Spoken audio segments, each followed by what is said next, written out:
Hello everyone, and welcome back to the channel. Today, we are going to delve into a question that has puzzled many practitioners. Why do good deeds and suffering seem to coexist? You might have heard people say that performing good deeds brings good fortune, or that bad actions result in suffering.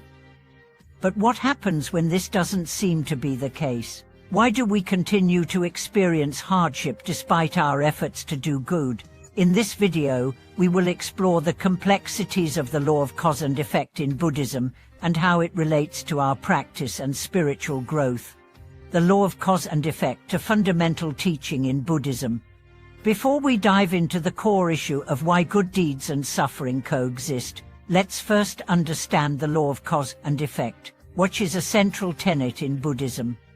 In Buddhism, the law of cause and effect, also known as karma, teaches us that every action we take, whether good or bad, has consequences. The idea is simple: good actions led to positive results, while negative actions led to suffering. This fundamental teaching is often summarized by the saying, "What you sow, so how you reap." However, the reality of how karma works is much more complex than a simple cause and effect relationship. In fact, karma involves not just the actions we take, but also the intentions behind those actions, the timing of those actions, and the circumstances surrounding them. When we perform a good deed, we might expect immediate rewards, such as happiness or prosperity, yet this isn't always the case. Sometimes, despite our best intentions, we still experience difficulties, pain, or suffering. Why is this? The delayed maturity of karma. One important point to understand about karma is that its results are not always immediate. While we may hope that the positive effects of our good deeds manifest quickly, karma often works in ways that are not immediately visible. Good karma may not bear fruit in this life, and its effects may manifest only in the future or even in a future lifetime. The same is true for negative actions. Although we may not immediately suffer the consequences of harmful actions, they too will eventually come to fruition, often when we least expect it. This understanding of karma challenges the simplistic view that every good action should lead to an immediate reward, or that every bad action should lead to immediate punishment. Instead, karma operates over time and across multiple lifetimes, weaving a complex web of causes and effects that we may not fully comprehend in the moment. The role of suffering in the spiritual path. In the context of Buddhist practice, suffering is not something to be feared or avoided. Rather, it is an integral part of the path to enlightenment. Buddhism teaches that suffering, or dukkha, is a fundamental aspect of human existence. But rather than seeing suffering as something purely negative, we are taught to view it as a tool for transformation. It is through facing our suffering and overcoming it with wisdom and compassion that we purify our hearts and minds.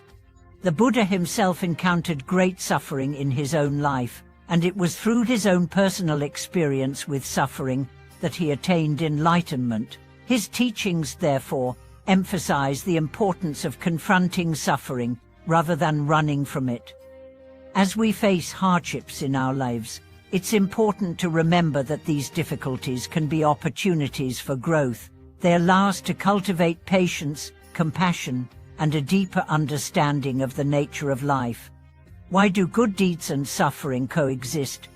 And now, let's turn back to the main question: why do good deeds and suffering coexist? As we've already established, karma is not always an immediate or direct cause and effect process. When we do good deeds, such as helping others, offering charity, or practicing mindfulness, we accumulate positive karma. However, this positive karma may not always result in an immediate alleviation of suffering. In fact, it is often during times of hardship that we are forced to reflect on our actions and cultivate deeper wisdom. One reason why good deeds and suffering coexist is because of the nature of impermanence. In Buddhism, we understand that all things are impermanent, including our experiences of happiness and suffering. Even when we experience moments of peace or success, they are temporary. Similarly, when we face suffering, it is also temporary. However, these experiences are an important part of the process of spiritual awakening. They teach us to let go of attachments to the fleeting nature of both pleasure and pain, and to develop a deeper sense of equanimity. The importance of intention in karma. Another reason why good deeds and suffering coexist is that the intention behind our actions plays a crucial role in determining the results of our karma. It's not enough to simply perform good deeds, we must also ensure that our intentions are pure. In Buddhism, the quality of our actions depends on the mindset with which we perform them. If we perform a good deed with selfish motivations, such as seeking recognition or personal gain, the positive results of that action may be limited or delayed. True merit is created when we act selflessly, with the intention of benefiting others without expecting anything in return. When we perform good deeds with a pure heart, we align ourselves with the Dharma, the universal law of truth and order, and we gradually accumulate positive karma. However, even with pure intentions, the results of our actions may not always be immediate or visible. This is where faith and patience become essential. Trusting in the law of karma and understanding that the fruits of our good deeds will ripen in due time helps us maintain our practice, even in the face of adversity. The role of wisdom in navigating suffering. In Buddhism, wisdom or aprenat is the key to understanding and transcending suffering. Wisdom allows us to see through the illusions of self-centered desire and attachment, helping us to navigate the challenges of life with clarity and compassion. While we may not always understand why suffering arises, wisdom teaches us that it is through suffering that we can develop the strength and insight necessary to overcome future obstacles.